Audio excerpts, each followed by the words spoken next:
Senhor Deus Todo-Poderoso, te agradecemos, Jesus, por esse maravilhoso dia que nós tivemos. Obrigado, meu Deus, pela nossa saúde, pela força, por tudo aquilo que o Senhor tem nos concedido, meu Pai.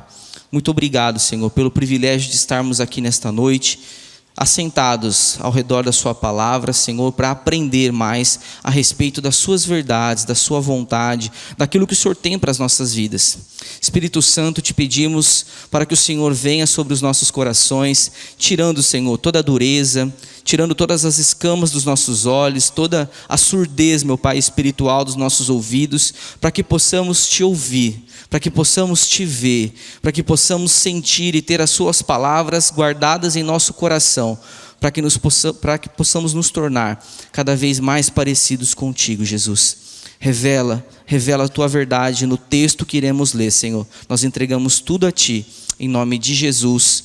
Amém. Amém. Bom, irmãos, vou pedir para vocês abrirem então na carta aos Filipenses, capítulo 3. A leitura que nós teremos hoje é a partir do verso 12, então do 12 ao 21, tá? Prosseguindo para o alvo, uma parte muito importante, muito central da carta de Paulo aos Filipenses. Apesar de que ao longo desses dias, estudando aqui com vocês, eu tenho percebido que até a introdução de carta paulina é importante. Às vezes a gente passa batido nessas partes, E eu tenho aprendido que até essa parte tão introdutória, tão assim, que aparentemente não tem algo assim a nos ensinar, até nesses momentos a gente aprende alguma coisa, quando a gente pega para sentar e ir a fundo num texto bíblico. Quem dirá então, quando Paulo e os escritores eles vão trabalhando cada vez mais o seu raciocínio. Amém? Todos acharam? Filipenses capítulo 3, a partir do verso 12. Vamos ler. Não que eu já tenha obtido tudo isso, ou tenha sido aperfeiçoado. Estou lendo na NVI, tá bom? Mas prossigo para alcançá-lo, pois para isso também fui alcançado por Cristo Jesus. Irmãos, não penso que eu mesmo já o tenha alcançado, mas uma coisa faço, esquecendo-me das coisas que ficaram para trás e avançando para a questão adiante, prossigo para o alvo, a fim de ganhar o prêmio do chamado celestial de Deus em Cristo Jesus. Todos nós que alcançamos a maturidade devemos ver as coisas dessa forma. E se em algum aspecto vocês pensam de modo diferente, isso também Deus esclarecerá. Tão somente vivamos de acordo com o que nós já alcançamos. Irmãos, sigam unidos o meu exemplo e observem os que vivem de acordo com o padrão que apresentamos a vocês. Pois, como já disse repetidas vezes e agora repito com lágrimas, há muitos que vivem como inimigos da cruz de Cristo. O destino deles é a perdição. O seu Deus é o estômago e eles têm orgulho do que é vergonhoso. Só pensam nas coisas terrenas. A nossa cidadania, porém, está nos céus, de onde esperamos ansiosamente o Salvador, o Senhor Jesus Cristo, pelo poder que o capacita a colocar todas as coisas debaixo do seu domínio. Ele transformará os nossos corpos humilhados, tornando-os semelhante ao seu corpo glorioso. Impressionante esses versículos. Já começa a nos saltar aos olhos, Tudo aquilo que nós lemos no livro, tudo aquilo que o Espírito revela ao nosso coração. Só para apresentar para os irmãos, eu usei como base o livro do Steven Lawson, tá? Filipenses para você. O próprio livro do Hernandes Dias Lopes, que é um material base que os irmãos estão lendo, encontro após encontro. E também utilizei o comentário exegético do Gordon Fee, de Filipenses. Tá na versão digital, eu não trouxe ele aqui, tá bom? Essa é a base, então, os livros que eu utilizei para basear nesse estudo. E como disse o capitão também, um dos encontros, as vozes que estão na minha mente. Super confiável e é isso que a gente vai estar estudando um pouquinho, tá? Essas são as bases, amém? Bom, o texto lido, irmãos, como toda a Bíblia, não pode ser entendida de maneira isolada. O texto que nós acabamos de ler está fazendo referência a algo que Paulo citou anteriormente, que eu gostaria de ler só para situar aqui os irmãos, A partir do verso 10, o capítulo 3, verso 10. Quero conhecer a Cristo, o poder da ressurreição e a participação em seus sofrimentos, tornando-me como ele em sua morte, para de alguma forma alcançar a ressurreição dentre os mortos. E aí Paulo então começa o verso que nós lemos: não que eu já tenha obtido tudo isso. Amém? Então, o verso 12 está fazendo referência à ideia que foi colocada nos versos anteriores. Nós não podemos perder isso de vista quando nós iniciamos introdutoriamente o nosso estudo. Outra coisa que é muito importante para a nossa compreensão de hoje: o estudo que nós iremos nos aprofundar, ele tem 3 pilares principais. O primeiro pilar principal, eu gostaria que vocês entendessem como uma maneira de se viver o presente, mas se movendo em direção ao futuro. E Paulo, para explicar esse vivendo no presente, mas se movendo em direção ao futuro, ele vai utilizar uma metáfora atlética, de uma corrida, que era muito comum na Grécia dos tempos de Paulo. Um outro pilar muito importante para a compreensão do texto que nós iremos ler é um exemplo a ser seguido e outro a ser rejeitado. Nós vamos ver que o apóstolo Paulo, ele vai citar o seu próprio testemunho como digno de ser seguido, e não somente o seu testemunho, mas de outras pessoas da igreja. E também ele vai citar um exemplo que precisa ser rejeitado. Então Paulo levanta então uma tese, vivendo o presente em direção ao futuro, e ele apresenta esses 2 testemunhos, o dele e de alguns irmãos que estão vivendo desta maneira, e de outras pessoas que infelizmente não viviam dessa forma. E o terceiro pilar central para nós entendermos o estudo é aguardando o futuro, porque Paulo aqui vai fazer menção diversas vezes a acontecimentos que nós até podemos experimentar hoje, mas eles só serão concretizados no fim dos tempos, na consumação, quando Jesus então retornar e todas as coisas sujeitar de fato ao seu domínio. Então o texto que nós lemos, ele está dividido nessa tríade, nesses 3 pontinhos: vivendo o presente, almejando um futuro, exemplos de irmãos e pessoas que já vivem desta forma e portanto são dignos de serem seguidos, exemplos de pessoas que infelizmente não vivem assim e portanto nós precisamos evitar viver dessa forma, e a gloriosa esperança que nós temos do retorno do nosso Senhor Jesus. Amém? Basicamente, então, o estudo ele vai estar dividido dentro desses 3 pontos, que foram muito importantes para a igreja de Filipos, e hoje é muito importante ainda para nós. A Bíblia, ela não é um livro desatualizado, ela continua sendo urgente e necessária ainda nos nossos dias. Engana-se, quem diz que a Bíblia é um livro que precisa ser estudado, entendido como uma realidade somente do passado. Muitas coisas, para não dizer tudo, nós aprendemos aqui com o nosso Senhor Jesus. Amém? Verso 12, então, vamos ao versículo a versículo. Verso 12. Não que eu já tenha obtido tudo isso. Lembra? Tudo isso que está no verso 10 e 11. Ou tenha sido aperfeiçoado, mas prossigo para alcançá-lo, pois para isso também fui alcançado por Cristo Jesus. Bom, aqui Paulo já começa então a fazer a referência a essa ideia de vivendo no presente, mas se locomovendo, se direcionando ao futuro. E Paulo começa a fazer referência a algumas coisas que ele já vivia, que já eram uma realidade para Paulo. Paulo citou no verso 10 e verso 11 que o seu principal objetivo era se parecer com Cristo, se parecer com Jesus em seus sofrimentos, era conhecer a Jesus, era conhecer o poder da ressurreição. E Paulo no verso 12 então diz que não que eu já tenha obtido tudo isso. E quando nós lemos esse versículo, isso não quer dizer que Paulo não conhecia Cristo. Pelo contrário, Paulo era um grande conhecedor da pessoa de Jesus. Isso também não quer dizer que Paulo não era parecido com Jesus, porque em outra carta paulina, na epístola aos Coríntios, ele disse: sejam meus imitadores, como eu sou imitador de Cristo. Ou seja, Paulo não só conhecia Cristo, mas já estava imitando.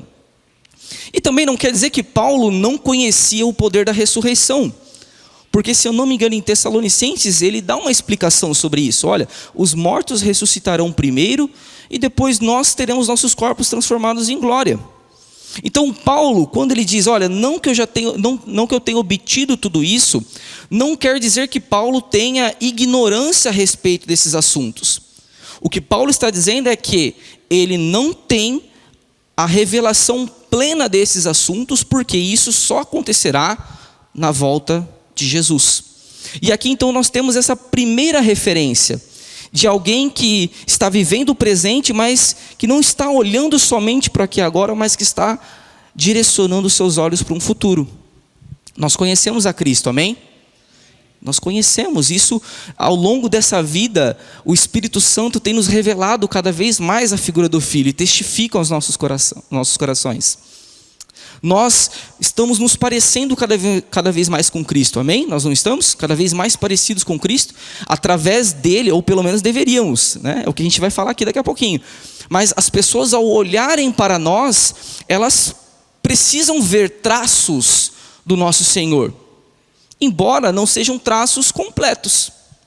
E nós sabemos do poder da ressurreição. Todos nós cremos que nós seremos ressuscitados, amém? E os nossos corpos serão em glória. Percebam, nós também sabemos a respeito de todas essas verdades, mas nós não a vivemos de maneira plena, completa, porque tudo isso será realizado no grande dia do nosso Senhor. Então o primeiro ensinamento que nós temos a respeito do versículo 12 é esse.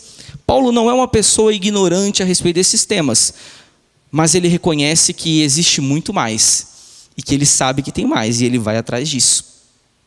Outra coisa importante que nós temos aqui nesse texto é o termo teleios. É o termo teleios utilizado no verso 12 para ter sido aperfeiçoado, que significa perfeito. Paulo está dizendo, olha, não que eu já tenha obtido tudo isso, ou tenha sido aperfeiçoado, ou que eu já seja perfeito, mas prossigo para alcançá-lo. Esse termo teleios, que significa perfeito, não está se remetendo a uma ideia de perfeição sem pecado, porque isso nós, infelizmente, jamais seremos enquanto estivermos nesse corpo. Mas o que Paulo está querendo dizer com o termo teleios, perfeito, está se referindo à ideia de maturidade. Por exemplo, o Murilo é mais perfeito do que eu. Ele possui um grau de maturidade em algumas questões que eu não possuo. Então, quando Paulo utiliza esse termo teleios, ele está se referindo à ideia de uma pessoa mais madura em relação a outra, algo mais completo em relação a outra coisa ou a outra pessoa. Então, Paulo está dizendo que, olha, eu ainda não alcancei esse nível pleno de perfeição, de estar correto, completo, aperfeiçoado completamente. Mas eu estou prosseguindo para isso. Amém? É importante nós vermos isso, porque depois Paulo vai falar, vocês que são perfeitos, né? Então Paulo está fazendo um joguinho de palavras que a gente vai falar depois. Mas é interessante a gente entender o que é ser perfeito. Não é ser sem pecado, porque isso nós jamais seremos. Mas é um nível de maturidade que o cristão precisa buscar. Amém? Ok. Outra coisa muito interessante, né, que nós temos aqui. Paulo está dizendo que ele não alcançou isso. Olha só, nós vimos nos versos anteriores, né, a Dani que trouxe a mensagem, né, o último estudo. A Dani falou no último estudo a respeito disso, que olha, Paulo ele estava ali contrapondo os judaizantes, e os judaizantes se achando, né, o suprassumo, porque circuncidava, porque enfim, cumpria os preceitos da lei e tudo mais, e Paulo fala assim, olha, eu sou hebreu de hebreu. Eu sou, sabe, quanto à lei, fariseu, quanto ao zelo, perseguidor da igreja, sabe? Mas se Paulo, com todo esse gabarito, dizia não ter alcançado um nível de perfeição, de amadurecimento, quem dirá aqueles que se julgam ser? Esse é um princípio muito importante a respeito da maturidade. Uma pessoa que expõe a sua maturidade, dificilmente ela se considera completamente madura. Um traço da imaturidade, na verdade, são pessoas que já se consideram prontas. E nós jamais devemos nos considerar prontos. Isso é um traço da imaturidade e não da maturidade cristã. Então, se Paulo não se considerava pronto, irmãos, quanto mais a gente, né? O que vocês acham? Se Paulo não se achava perfeito e totalmente maduro, acredito que a gente tem um pouquinho mais de pernada para caminhar do que Paulo. E outra coisa muito interessante que nós temos aqui no texto, que a NVI, na tradução da NVI, às vezes a gente fica um pouco sem entender a relevância dessa palavra. A palavra que então que é utilizada para alcançar, vem do grego catalâmbano, me perdoe a pronúncia aí, né? Catalâmbano, que significa conquistar, tomar posse, sabe, com avidez, como se fosse uma caçada. Paulo, quando ele está falando assim, olha, não que eu seja, mas eu prossigo para alcançar isso, ele está dizendo que nessa caminhada, nessa busca pelo aperfeiçoamento, pela maturidade, isso é algo vivo, isso é algo que ele busca com avidez, com intensidade. E é isso que ele está nos ensinando. Sabe, às vezes a gente é muito moroso, a gente é muito apático para algumas coisas. E Paulo está nos ensinando que a busca por nos tornarmos mais parecidos com Cristo, a busca por sermos mais semelhantes a Ele em seu sofrimento, a busca por conhecermos a Ele, a busca pela ressurreição, isso não é uma coisa que a gente, tanto faz, sabe? Não, isso é algo que Paulo buscava com avidez. E ele continua então mostrando que essa busca com avidez é através de uma corrida, que a gente vai ver nos próximos pontos. Mas eu achei muito interessante aqui o Steven Lawson, ele diz, né, que não importa quanto tempo você é cristão, não importa em que ponto esteja da sua jornada cristã, você deve estar sempre se esforçando para se tornar cada vez mais semelhante a Cristo. Nenhum de nós atingiu esse alvo. Todo crente ainda tem muito que amadurecer. Isso é muito importante para as nossas vidas. Verso 13 e 14. Irmãos, não penso que eu mesmo já tenha alcançado, mas uma coisa faço, esquecendo-me das coisas que ficaram para trás e avançando para as que estão adiante, prossigo para o alvo, a fim de ganhar o prêmio do chamado celestial de Deus em Cristo Jesus. Bom, nós vimos então que essa busca é uma busca ávida, é uma busca como se fosse uma caçada, algo que você quer realmente atingir, e não como uma coisa despretensiosa. E é interessante que às vezes nós podemos dizer então que Paulo está sendo legalista, porque então ele está dizendo, olha, você tem que buscar, você tem que fazer, você tem que buscar a santificação, você tem que buscar ser parecido com Cristo. Nós poderíamos nos perguntar, Paulo então não estaria sendo legalista do ponto de vista de que nós temos que fazer algo? E é interessante nós olharmos, porque ele termina o verso 12 dizendo, olha, eu estou buscando alcançar estas coisas porque foi para isto que eu fui alcançado. Paulo está buscando ser semelhante a Cristo, Paulo está buscando se tornar cada vez mais parecido com Jesus, porque foi para isso que antes ele foi conquistado. E o termo é o mesmo, porque foi assim que Cristo também nos conquistou. Cristo foi fiel até a morte de cruz. Não foi moleza para Jesus nos conquistar. Custou tudo a Ele, custou a sua própria vida. E isso quer dizer que para nós custará alguma coisa ser semelhante a Ele. Mas não porque somos legalistas, mas porque Ele conquistou isso na cruz para nós. Outra coisa muito interessante é que Paulo aqui começa a fazer uma metáfora com as práticas esportivas. E Paulo está, na verdade, contrapondo também os judaizantes nessa questão do legalismo, porque quem disputava esses torneios não eram qualquer pessoas. Quem estavam aptos a disputar esses torneios eram cidadãos gregos. Ninguém disputava o torneio para ser um cidadão, disputava porque era um cidadão grego. Olha só, ninguém busca a santificação para ser salvo. A gente bate, isso aqui é uma verdade que a gente bate nessa tecla sempre que é possível nessa casa. Nós não estamos buscando o processo de santificação porque nós queremos ser salvos. Foi porque Cristo nos salvou, porque nós já temos a cidadania, como Paulo fala no final, nós já temos a cidadania celeste, e então nós somos capacitados a correr essa jornada. É isso que Paulo está nos dizendo, combatendo então os judaizantes. Você não corre para ser, porque você está apto a correr essa jornada.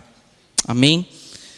E outra coisa muito interessante que nós temos aqui, é Paulo sempre fazendo então essa referência dos eventos escatológicos para aquilo que nós já vivemos. É o dilema do já e do ainda não, que o Marcelão gosta. O dilema do já e do ainda não. Nós já podemos experimentar algumas dádivas que só se concretizarão no futuro, agora, no tempo presente, porque nós estamos nos movendo em direção a isso. Ao mesmo tempo que o futuro está invadindo o presente, nós aqui no presente estamos nos movendo em direção a esse futuro. Essa é a ideia da corrida, da jornada. E por isso que Paulo fala nesses versículos 13 e 14: irmãos, não pense que eu já tenho alcançado, mas uma coisa eu faço, eu esqueço o que ficou para trás e caminho em direção ao alvo.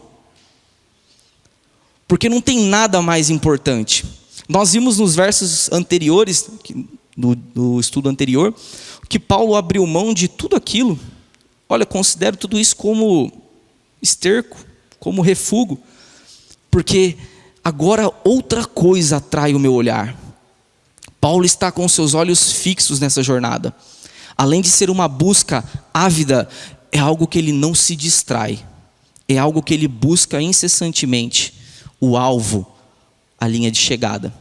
Eu mandei um tempo atrás um vídeo para vocês, né, lá no grupo, não sei se todos viram, mas o Bolt, em uma de suas últimas corridas, né, na Rio 2016, ele quase perdeu. Ele ganhou aquela corrida, mas ele quase perdeu por conta exatamente desse ponto que Paulo está falando, de fixarmos o olhar na chegada, de fixarmos o olhar no futuro. Bolt correndo, né, o homem mais rápido do mundo, Bolt então dispara, logo já assume a liderança, e um rapaz mais jovem começa a alcançá-lo, como a gente vê no vídeo. Só que esse rapaz, ele começa a alcançar o Bolt não olhando para a chegada, mas olhando para o Bolt. E ele começa a chegar no Bolt. Só que a hora que o Bolt percebe que esse jovem tinha chegado e estava olhando para ele, o que o Bolt faz? Direciona os olhos para o jovem e tira os olhos da linha da chegada. E é nítido no vídeo que automaticamente o Bolt desacelera.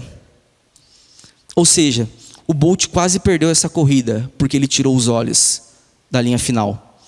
E o outro só não ganhou porque não olhou para o final, para a reta, até o último segundo.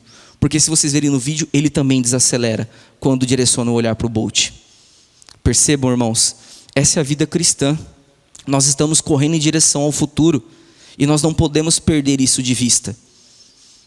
Porque não tem nada mais precioso nesse mundo do que aquilo que está do outro lado da linha de chegada. E o que está do outro lado da linha de chegada é o nosso Senhor Jesus. São os eventos que nos aguardam, é o nosso corpo glorificado, é o pleno conhecimento. Olha só, Paulo nos ensina que, olha, em breve nós o veremos como nós nos vemos. Nós não veremos a Jesus como por um espelho, uma imagem turva. Chegará o dia que nós veremos a Cristo como nós nos vemos, face a face. É isso que nos aguarda do outro lado, e por isso nós não podemos perder como igreja o futuro diante dos nossos olhos. Um atleta não desvia o seu olhar, e nós da igreja não podemos também desviar os nossos.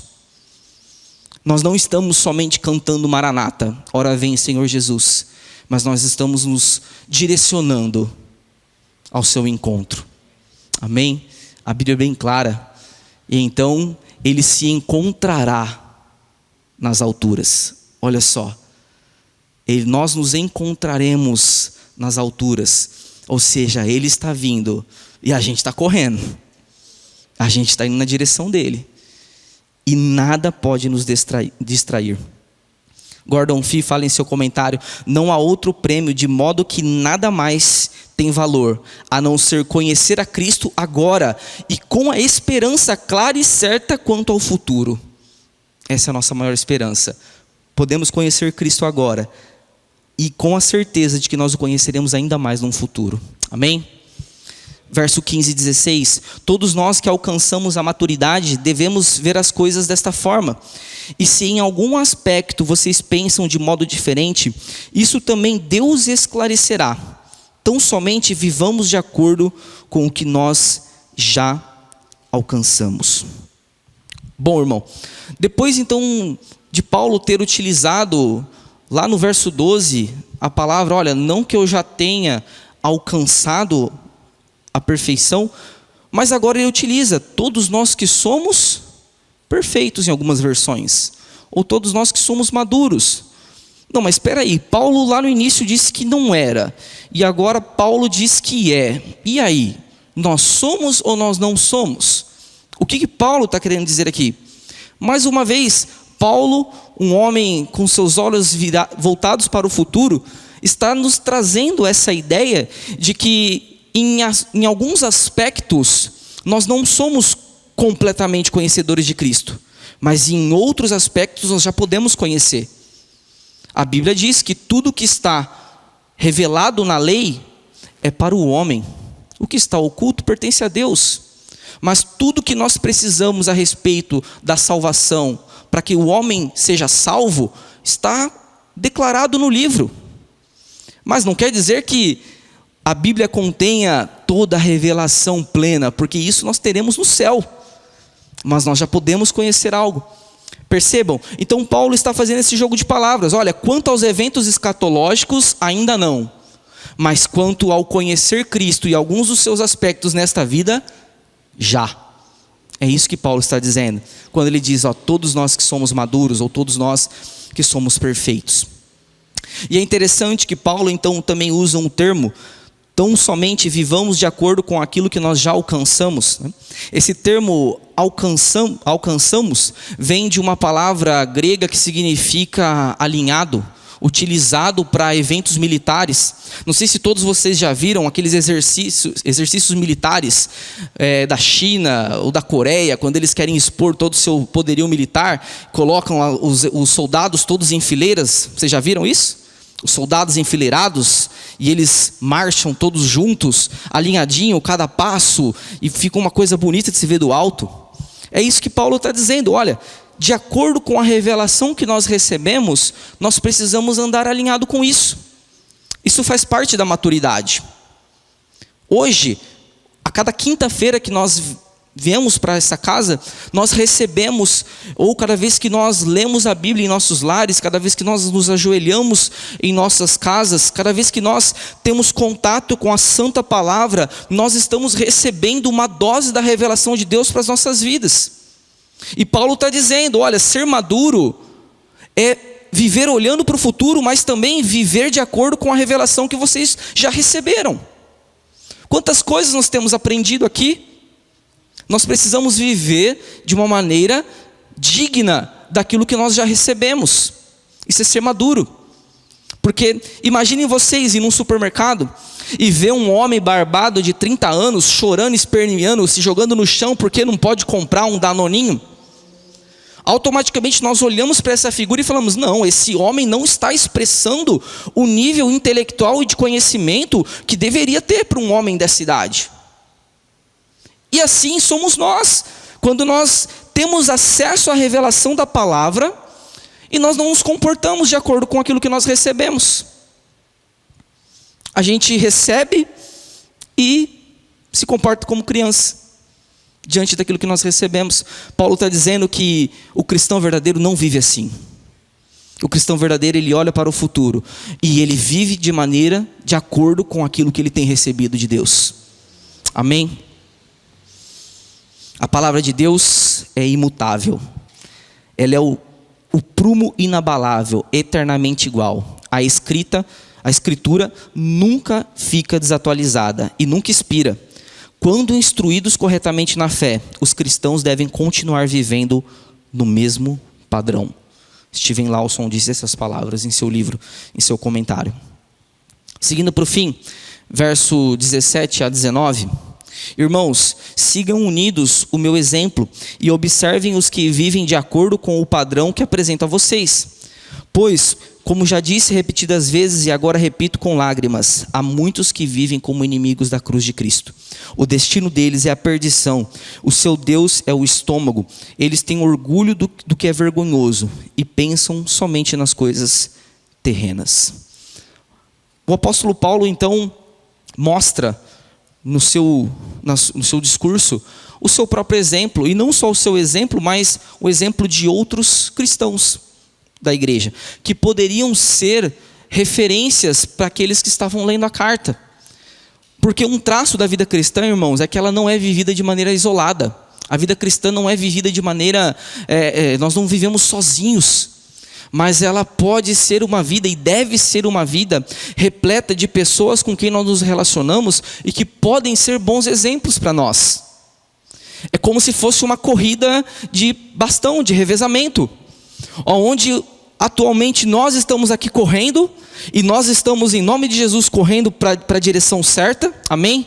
Estamos indo em direção ao alvo, que é Cristo, a linha de chegada, e o Benjamin e o Pietro estão vindo atrás, e eles podem nos seguir, porque nós estamos indo para a direção correta, e eles pegarão o bastão nas nossas mãos, e vai chegar um momento que a gente não vai conseguir mais correr, mas eles irão. É isso que é a beleza da vida cristã, quando nós entendemos que ela não pode ser vivida de maneira isolada, mas que nós não só podemos, como também temos a responsabilidade de estar indo para a direção correta, para que as pessoas que muitas vezes se achegam a nós possam saber que nós estamos indo na direção correta e nos sigam. A vida cristã é uma corrida de bastão, amém? E a molecada está vindo aí pedindo passagem, hein? Em nome de Jesus, que nós possamos guiar, né, nossas crianças, adolescentes, jovens para a direção correta e passar esse bastão para eles. Por outro lado, nós temos os inimigos da cruz de Cristo, as pessoas que não vivem de maneira aprovada por Deus. Nós temos aqui nessa expressão inimigos da cruz de Cristo alguns adjetivos, né, algumas classificações, né? Deus é o próprio estômago, tem orgulho do que é vergonhoso, só pensam nas coisas terrenas. Esse estilo de vida ele é completamente reprovado por Paulo. E nós vamos ver o porquê. Primeira coisa, né? Esse estilo de vida dessas pessoas, embora o estilo de vida seja muito claro, quem são essas pessoas? Os exegetas, né, as pessoas que fazem os comentários bíblicos, não fecham questão acerca de quem seria. Muitos acreditam ser os judaizantes, porque eram eles que vinham sendo rebatidos anteriormente. Outros acreditam ser pessoas libertinas, que haviam se infiltrado na igreja. Então, nós não sabemos ao certo quem seria a identidade correta deles, mas nós sabemos o estilo de vida. Um estilo de vida baseado somente no aqui e no agora. Um estilo de vida baseado somente em si mesmo, em satisfazer as necessidades do seu próprio corpo. O próprio Deus é o seu estômago.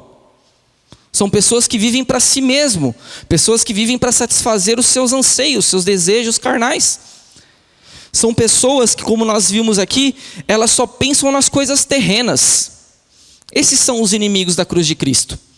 E o interessante é que Paulo, quando descreve essas pessoas, não está se referindo a um grupo que está fora, mas a um grupo que está dentro da igreja. Paulo não está se referindo à perseguição romana, ao estilo de vida romano. Paulo está dizendo de pessoas que estão dentro da igreja e que vivem desta forma. Essa é uma coisa muito interessante para nós. Porque os inimigos da cruz de Cristo muitas vezes não estão somente fora, mas eles podem estar dentro.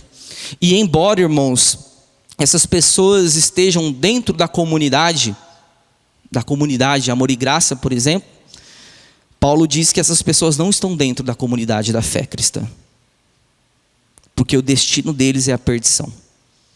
Essa é a verdade que Paulo está nos dizendo. Que Deus nos livre, né, irmãos, de vivermos como inimigos da cruz de Cristo. E por que são inimigos?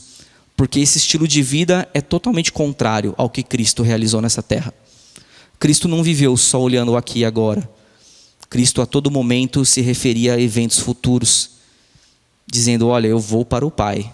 A todo momento se referindo, eu vou para o Pai, mas eu voltarei. Jesus não viveu para si mesmo, Jesus inclusive morreu em uma cruz por amor a cada um de nós aqui. Jesus não vivia para satisfazer a sua própria vontade, ele viveu nessa terra para cumprir a vontade do Pai. Jesus não vivia para si mesmo, como os inimigos da cruz de Cristo viviam. Cristo se doou por nós. Percebam que o estilo de vida do inimigo da cruz de Cristo é exatamente o oposto da vida que Cristo nos ensinou que nós deveríamos viver. O inimigo da cruz de Cristo, ele se orgulha do pecado, ele se orgulha das coisas erradas que faz. Mas Cristo em nenhum momento se orgulhou. Pelo contrário, ele nem pecou. E ele nos ensinou a combater o pecado. Ainda que tenha que arrancar um olho, ainda que tenha que cortar um membro. Percebam quão oposta é a vida do inimigo da cruz de Cristo com a vida que Cristo expressou aqui para nós. E para finalizarmos então, irmãos, os versos 20 e 21. A nossa cidadania, porém, está nos céus, de onde esperamos ansiosamente o Salvador, o Senhor Jesus Cristo, pelo poder que o capacita a colocar todas as coisas debaixo do seu domínio. Ele transformará os nossos corpos humilhados, tornando-os semelhante ao seu corpo glorioso. Nossa cidadania é o céu. Nossa cidadania não é aqui. E esse argumento é um argumento máximo que Paulo utiliza para estimular a igreja a permanecer firme, mesmo diante de tanta perseguição externa, interna, incertezas. Irmãos, nós não somos daqui. Às vezes a gente está preocupado demais com as coisas daqui, e a gente também tem que ser responsável. Não estou dizendo que você tem que ser um irresponsável, mas nunca se esqueça que a sua cidadania não é daqui. Você não é cidadão deste mundo, você é cidadão de um outro reino. Os seus interesses não são os interesses somente deste mundo, mas precisam ser os interesses do reino que você representa aqui na terra. É isso que Paulo está dizendo. E é interessante nós olharmos, porque como isso nos estimula a uma vida que de fato glorifica a Deus, porque enquanto o fim dos inimigos da cruz de Cristo é a destruição, como nós vimos no verso anterior, nesse verso atual nós vemos que aqueles que possuem a cidadania celeste, o que os aguarda não é a destruição, mas é o próprio Senhor Jesus Cristo. É isso que nos aguarda. Para finalizarmos, Paulo utiliza também esse argumento da cidadania, porque Paulo está fazendo referência, ou poderia estar fazendo referência à própria condição da cidade de Filipos, uma colônia romana. O que significava ser uma colônia romana? Provavelmente era um território recém-conquistado, ou que ainda não tinha sido completamente anexado a Roma. E essa colônia, ela expressava as leis de Roma naquele lugar. O imperador dominava aquele lugar à distância. Aquela cidade então representava Roma em território hostil, estrangeiro, e era governada pelo imperador à distância. E é muito interessante que o Steven Lawson, no seu comentário, ele diz que a igreja é exatamente isso. Nós somos uma colônia do céu na terra. Nós estamos aqui em território hostil, irmãos. Nós estamos aqui ainda este plano de existência, essa terra, ela não é totalmente redimida, mas nós estamos aqui anunciando as leis de Deus, as leis do nosso Senhor, as verdades de Cristo nesse terreno. Assim como o imperador romano governava Filipos à distância, o nosso Senhor está no seu alto trono. Ele ainda não voltou, mas Ele há de voltar, e Ele já nos governa. E assim como a colônia romana representava que um dia então aquele território seria anexado então ao império, a igreja é a expressão de que um dia tudo será anexado aos céus. O Senhor Jesus está voltando, e a igreja é a colônia do céu na terra. Nós expressamos o retorno do Rei. Para finalizar, irmãos, esse é o dilema então da vida cristã que Paulo está tentando nos ensinar. O dilema do já e do ainda não. Das coisas que já podemos viver e das coisas que ainda hão de vir. Amém? Gostaria de finalizar então com essa ideia de que nós não estamos só cantando Maranata. Nós estamos indo em direção a Ele. E Ele está vindo em nossa direção. Nós estamos o aguardando ao mesmo passo que nós estamos indo em direção a Ele. Amém? Em nome de Jesus.